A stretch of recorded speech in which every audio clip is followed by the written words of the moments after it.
The Confession of Faith, Chapter 5, of Providence, Section 3. God in his ordinary providence maketh use of means, yet is free to work without, above, and against them at his pleasure. Question 1. Does God in his ordinary providence make use of means? Answer: yes. Acts 27 verses 31 and 44, as well as Isaiah 55 verses 10 and 11. Verse 31. Paul said to the centurion and to the soldiers, "Except these abide in the ship, ye cannot be saved." And verse 44, "And the rest, some on boards and some on broken pieces of the ship. And so it came to pass that they escaped all safe to land." For as the rain cometh down, and the snow from heaven, and returneth not thither, but watereth the earth, and maketh it bring forth and bud, that it may give seed to the sower, and bread to the eater, so shall my word be that goeth forth out of my mouth. It shall not return unto me void, but it shall accomplish that which I please, and it shall prosper in the thing whereto I sent it. Such acts of providence which utilize ordinary means we call common. Thus those things of nature whereby God effects his plan fall under this doctrine of providence. For example, when God's people were in the desert, he stirred up a south wind, which brought an abundance of birds. Exodus 16 verse 13, and Numbers 11 verse 31. And it came to pass that at even the quails came up and covered the camp, and in the morning the dew lay round about the host. Numbers 11 verse 31, "And there went forth a wind from the Lord, and brought quails from the sea, and let them fall by the camp, as it were a day's journey on this side, and as it were a day's journey on the other side, round about the camp, and as it were 2 cubits high upon the face of the earth." Also, when the Lord would have Jonah cast into the sea, he stirred up a whirlwind. Jonah 1 verse 4. Jonah 1 verse 4, "But the Lord sent out a great wind into the sea, and there was a mighty tempest in the sea, so that the ship was like to be broken." From these examples we may infer that no wind ever arises but by the express command of the Almighty. Otherwise it would not be true that he makes the wind his messengers. Psalm 104 verses 3 and 4. Psalm 104 verses 3 and 4. "Who layeth the beams of his chambers in the waters, who maketh the clouds his chariot, who walketh upon the wings of the wind, who maketh his angels spirits, his ministers a flaming fire." We may also look to the power of procreation, which is naturally implanted in man, yet God would have it accounted to his special favor that he leaves some in barrenness, but graces others with offspring. Psalm 113 verse 9, and Psalm 127 verse 3. Psalm 113 verse 9, "He maketh the barren woman to keep house, and to be a joyful mother of children. Praise ye the Lord." Psalm 127 verse 3, "Lo, children are an heritage of the Lord, and the fruit of the womb is his reward." For this reason, Jacob said to his wife, "Am I God that I can give you children?" Genesis 30 verse 2. Genesis 30 verse 2, "And Jacob's anger was kindled against Rachel, and he said, Am I in God's stead, who hath withheld from thee the fruit of the womb?" Again, what could be more common or natural but to seek nourishment in our daily meat? Yet the Spirit expressly states that man does not live by bread alone. Deuteronomy 8 verse 3 and Matthew 4 verse 4. Deuteronomy 8 verse 3, "And he humbled thee, and suffered thee to hunger, and fed thee with manna, which thou knewest not, neither did thy fathers know, that he might make thee know that man doth not live by bread only, but by every word that proceedeth out of the mouth of the Lord doth man live."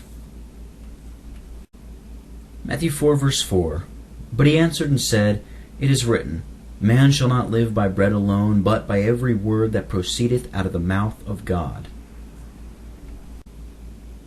because it is not the plenty itself which nourisheth a man, but God's secret blessing. Thus he threatens to take away that blessing from those who rebel. Isaiah 3, verse 1. Isaiah 3, verse 1. For behold, the Lord of hosts, doth take away from Jerusalem and from Judah the stay and the staff, the whole stay of bread, and the whole stay of water. In his ordinary providence, God works by means, and according to the general laws established by his own wisdom. We are, therefore, bound to use the means which he has appointed, and if we neglect these, we cannot expect to obtain the end. Question 2. Is God free to work above, without, or even against these means in order to carry out his providence? Answer: yes. Romans 4, verses 19 through 21, Hosea 1, verse 7, and Daniel 3, verse 27. Romans 4, verses 19 through 21. And being not weak in faith, he considered not his own body, now dead, when he was about 100 years old, neither yet the deadness of Sarah's womb. He staggered not at the promise of God through unbelief, but was strong in faith, giving glory to God, and being fully persuaded that what he had promised he was able also to perform. Hosea 1, verse 7.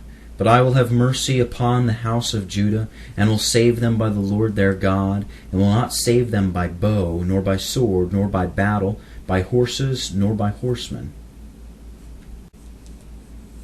Daniel 3, verse 27. And the princes, governors, and captains, and the king's counselors, being gathered together, saw these men, upon whose bodies the fire had no power, nor was an hair of their heads singed, neither were their coats changed, nor the smell of fire had passed on them. When God carries out his providence apart from ordinary means, we call these acts miraculous. We say that God worketh above ordinary means when he sets aside those limitations which nature sets. In the case of Abraham and Sarah, God miraculously brought about conception, though it had ceased to be after the manner of women with Sarah. Romans 4, verses 19 through 21. Romans 4, verses 19 through 21. And being not weak in faith, he considered not his own body now dead, when he was about 100 years old, neither yet the deadness of Sarah's womb. He staggered not at the promise of God through unbelief, but was strong in faith, giving glory to God, and being fully persuaded that what he had promised he was able also to perform. Likewise, this working above is displayed when the shadow of the sundial was set back 10 degrees to promise safety to Hezekiah, 2 Kings 20, verses 9 through 11, and Isaiah 38, verse 7. 2 Kings 20, verses 9 through 11. And Isaiah said, This sign shalt thou have of the Lord, that the Lord will do the thing that he hath spoken. Shall the shadow go forward 10 degrees, or go back 10 degrees? And Hezekiah answered, It is a light thing for the shadow to go down 10 degrees. Nay, but let the shadow return backward 10 degrees. And Isaiah the prophet cried unto the Lord, and he brought the shadow 10 degrees backward, by which it had gone down in the dial of Ahaz. Isaiah 38, verse 7. And this shall be a sign unto thee from the Lord, that the Lord will do this thing that he hath spoken. God is said to work without means when he accomplishes his purposes apart from those channels usually associated with the carrying out of the actions in view. For example, God promises to save his people in battle apart from the usual weapons needed to effect victory on the battlefield. Hosea 1, verse 7.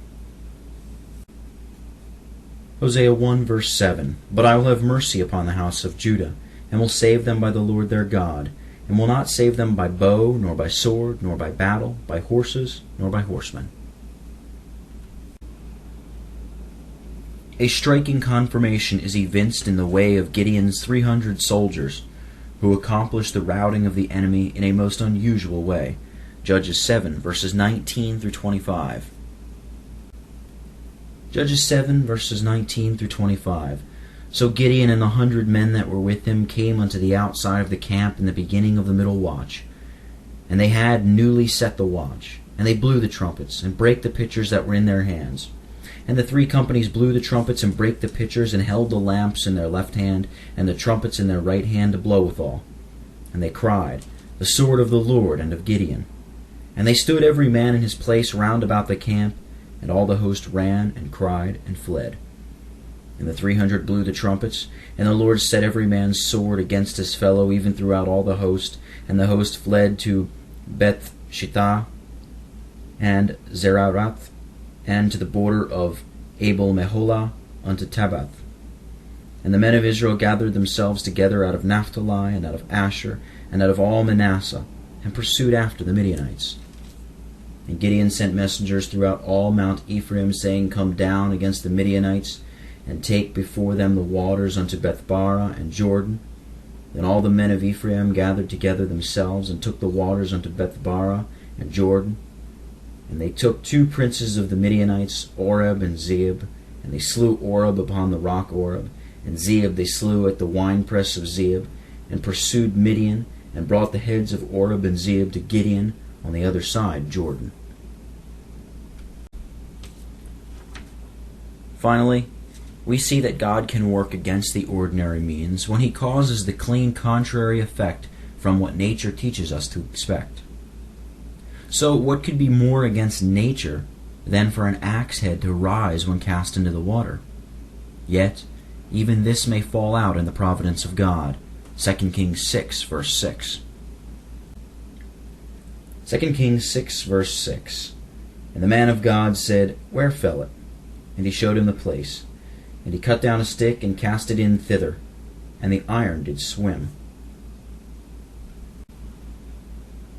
What could be more contrary to the nature of things than for a man to walk upon the surface of water, not submerged in it?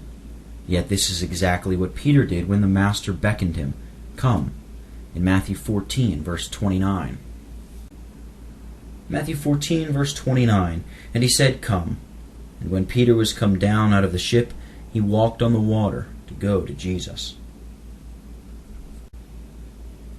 To maintain that the laws of nature are so absolutely fixed that they can in no case be deviated from would be to exclude God from the government of the world, to represent the universe as a vast machine whose movements are regulated by certain laws which even the great architect cannot control.